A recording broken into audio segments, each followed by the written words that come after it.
মন্দিরে এরকম অনেক ক্লক রুম আছে, এই একটা, পিছনে একটা, এই দিকে আছে।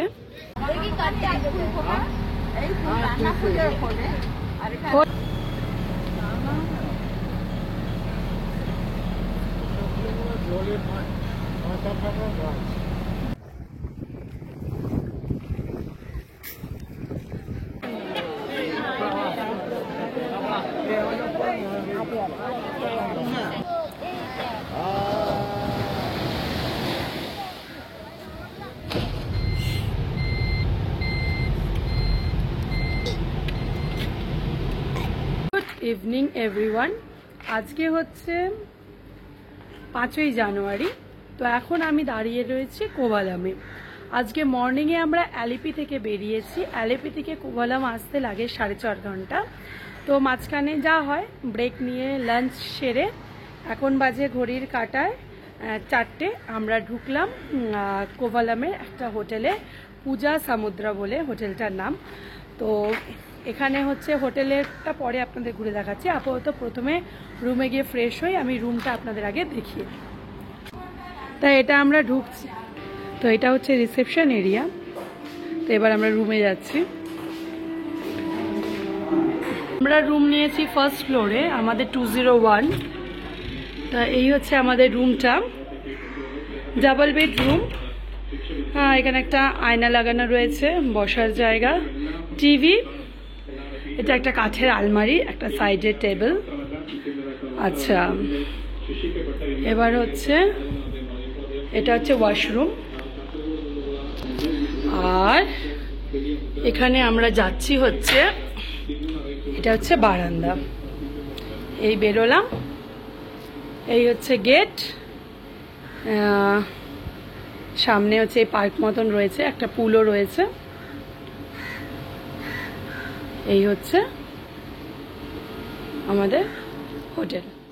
সন্ধ্যাবেলায় আমরা কিছুটা সময় কাটালাম হোটেলের পাশে মাত্র 50 মিটার দূরে সমুদ্র সৈকতে।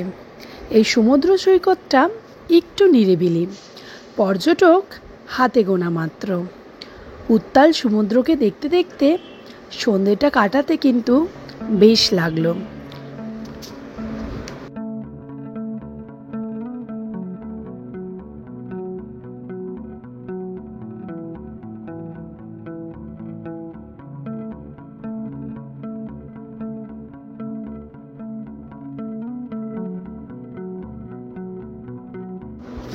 পরের দিন ভোরবেলায় আমরা রওনা দিলাম পদ্মনাভ স্বামী মন্দিরের উদ্দেশ্যে।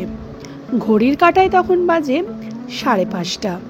আমাদের হোটেল থেকে মন্দিরের দূরত্ব 15 কিলোমিটার, সময় লাগে মিনিট 20 মতন। তিরুবনন্তপুরম শহরের ভেতরে মন্দিরটি। পদ্মনাভ স্বামী মন্দিরটি পৃথিবীর সবথেকে ধনী মন্দির। এই মন্দিরের গর্ভগৃহের তলায় রয়েছে 7টি বন্ধ কুঠুরি, যার মধ্যে 6টি আজ পর্যন্ত খোলা হয়েছে। আর তার থেকে পাওয়া গেছে বিপুল পরিমাণে ধনরাশি। 2011 সালে শেষবারের মতন খোলা হয়েছে কুঠুরি।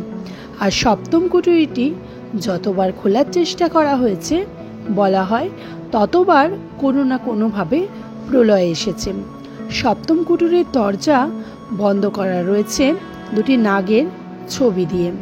পরবর্তীকালে সুপ্রিম কোর্ট থেকে এই কুঠুরি না খোলার আদেশ জারি করা হয়েছে।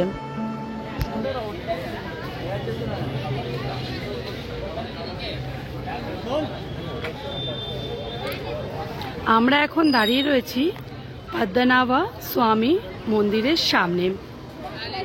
এটি তিরুবনন্তপুরমে। কোভালাম থেকে আসতে সময় লাগে আধা ঘন্টা, ডিস্টেন্স 15 কিলোমিটার। তো আমরা এই মন্দিরে এসেছিলাম সকাল 6টা নাগাদ। 6টা থেকে 7টা পর্যন্ত দর্শন চলেছিল। 7টা থেকে 8:30 দর্শন বন্ধ ছিল।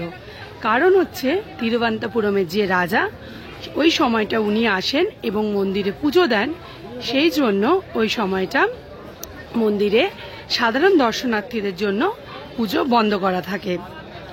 আর এই মন্দিরে 2টো লাইন, একটা সাধারণ লাইন আর একটা হচ্ছে ভিআইপি লাইন, যেটা 500 টাকা মাথা পিছু টিকিট কেটে ঢুকতে হয়। মন্দিরে এরকম অনেক ক্লক রুম আছে, এই একটা, পিছনে একটা, এই দিকে আছে।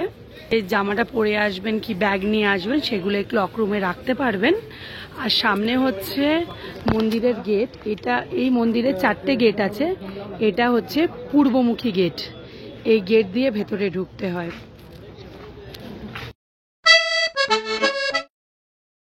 Welcome and welcome back to my channel ইচ্ছে ডানা।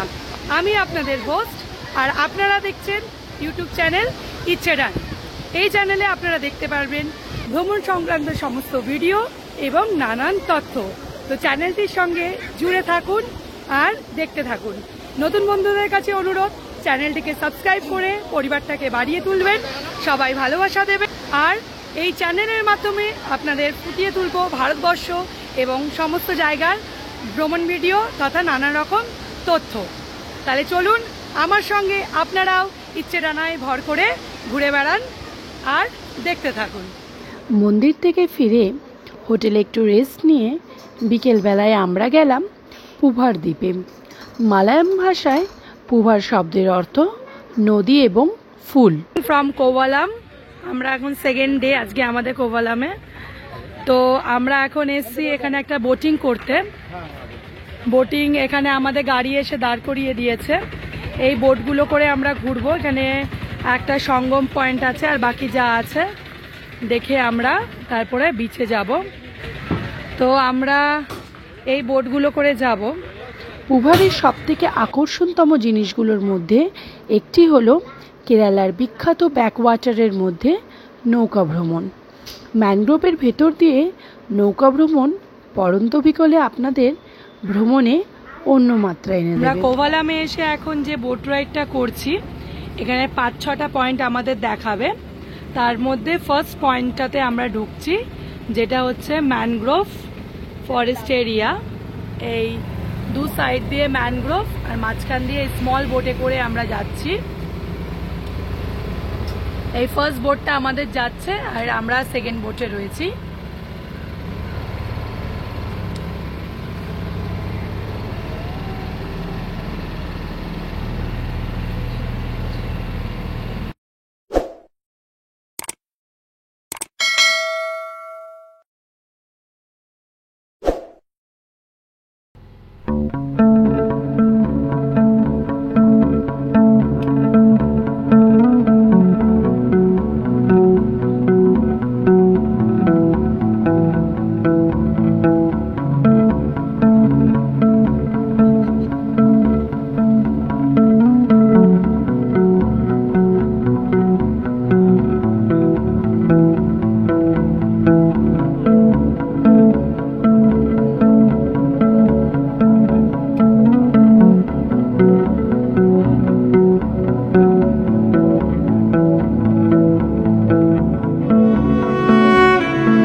এতক্ষণ বোট রাইড করে এসছি ম্যানগ্রোভের ভেতর দিয়ে, ব্যাকওয়াটার কিছুটা ছিল ভেতর দিয়ে এসে এটা হচ্ছে লাস্ট পয়েন্ট।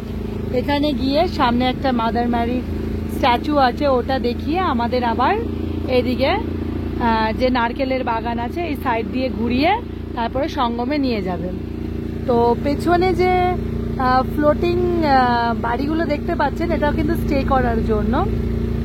আর এইদিকে হচ্ছে পরপর পুরো এক নাগারে সব হচ্ছে নারকেলের বাগান। Which one? ওকে।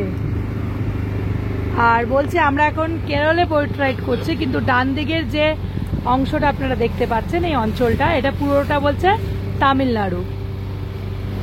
তা আমরা এখান থেকে আবার ঘুরে যাচ্ছি। নারকেলের সাইডে ছবি। তা আমরা এবার আবার ব্যাক করছি সামনের দিক, এই পুরোটা ঘুরে এই যে এখানে হচ্ছে মাদার ম্যারি স্ট্যাচু, এইটা দেখে এবার আমরা এই রাস্তায় আবার ব্যাক করছি।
আরব সাগরের একদম পাড়ে, সামনেই আছে সঙ্গম, আমরা সেখানে যাব।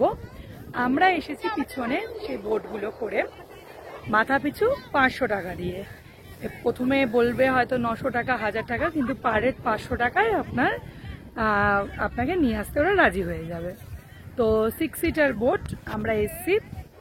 এখানে হচ্ছে আরব সাগর, আর এদিকে হচ্ছে ব্যাকওয়াটার, আর সামনে হচ্ছে সঙ্গমটা। আমরা এখন এখানে সানসেট দেখব, সানসেট দেখে ওই দিকটা ঘুরে আমরা রিটার্ন যাব। তা এই হচ্ছে পুরো বিচটা।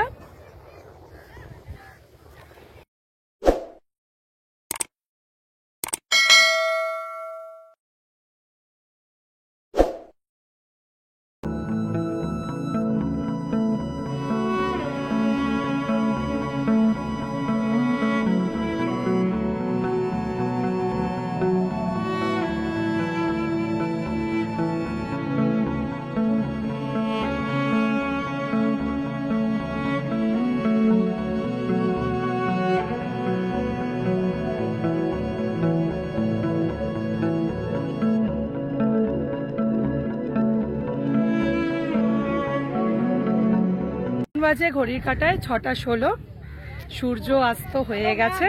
এবার এখানে যে বিচ টাইম, তো বিচ টাইমে এখন হচ্ছে এটা ওভার।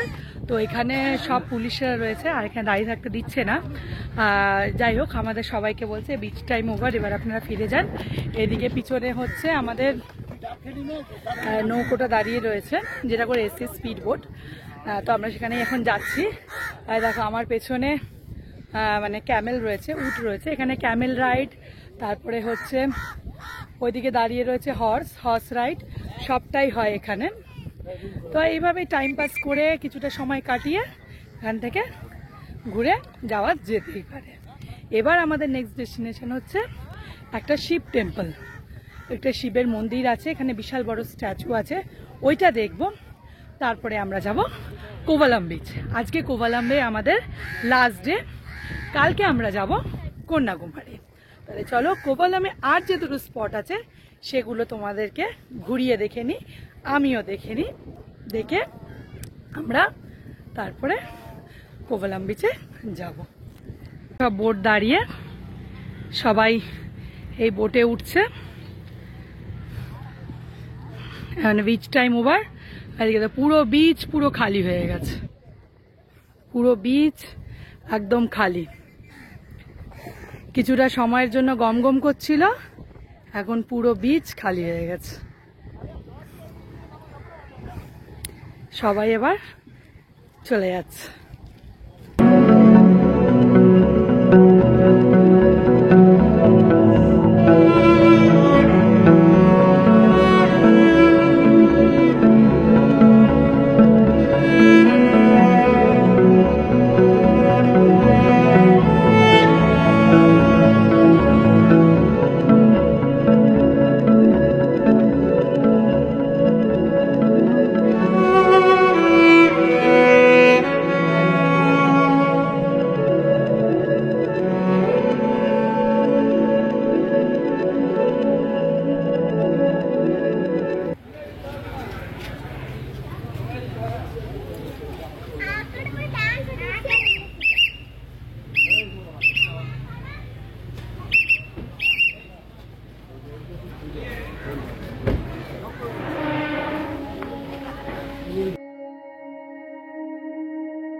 সবশেষে আমরা গেলাম কোভালামের লাইট হাউস বিচে। কোভালামের যে মেন বিচগুলো রয়েছে তার মধ্যে এটি একটি। কাটালাম কিছু সময়। রাতে 9টার পর আর কাউকে থাকতে দেওয়া হয় না এই বিচে। আজকে আমাদের কোভালামে শেষ দিন। এবার আমরা ফিরব হোটেলে। আমরা একটু নিরিবিলি বিচ চেয়েছিলাম, তাই আমরা সিলেক্ট করেছিলাম কোভালামের পূজা সামুদ্রা হোটেলটি।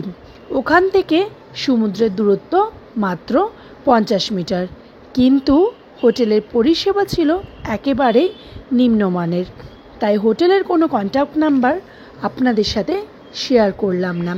তবে আমাদের যে ট্যুর অপারেটর আছে তাদের নাম্বার আপনাদেরকে দিয়ে দিলাম, চাইলে ওনাদের সাথে যোগাযোগ করে অন্য কোনো হোটেলে আপনারা থাকতে পারেন।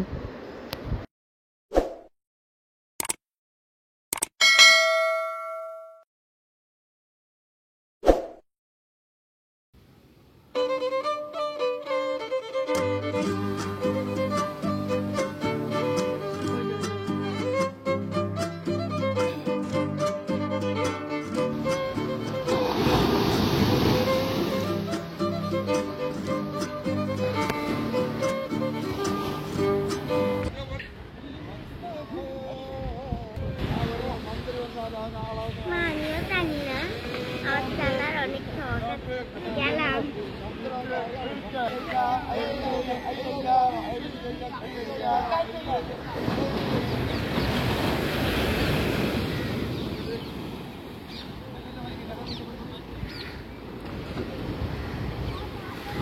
দূরে ওই নৌকোটা আসছে, ওইটাকে এখানে দড়ি দিয়ে বাঁধা হয়েছে। আর এখন যেহেতু ঢেউয়ের জন্য নৌকাটা আসতে পারছে না, এদের সিস্টেম হচ্ছে দড়ি দিয়ে নৌকোটাকে বেঁধে এইভাবে দড়িটা সবাই মিলে টানছে।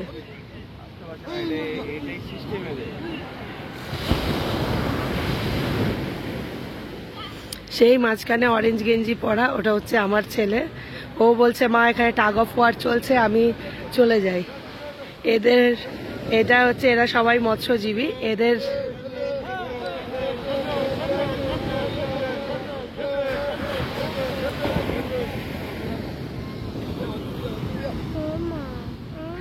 এদের দৈনন্দিন জীবনে এটাই হচ্ছে জীবিকা। এইভাবেই নৌকোটাকে ওরা দড়ি দিয়ে টেনে পাড়ে তুলবে। কোভালামে আজকে আমাদের শেষ সকাল। আজকে আমরা চলে যাব কন্যাকুমারীতে। তো আজকে আমি ভিডিওটা শেষ করছি এখানে। কেমন লাগলো আপনাদের ভিডিওটা মতামতটা কমেন্ট বক্সে জানাতে পারেন। আর ভিডিওটি ভালো লেগে থাকলে লাইক এবং শেয়ার করতে পারেন নিজেদের পরিবার ও আত্মীয় স্বজনদের মধ্যে। আর নতুন হলে চ্যানেলটিকে সাবস্ক্রাইব করবেন।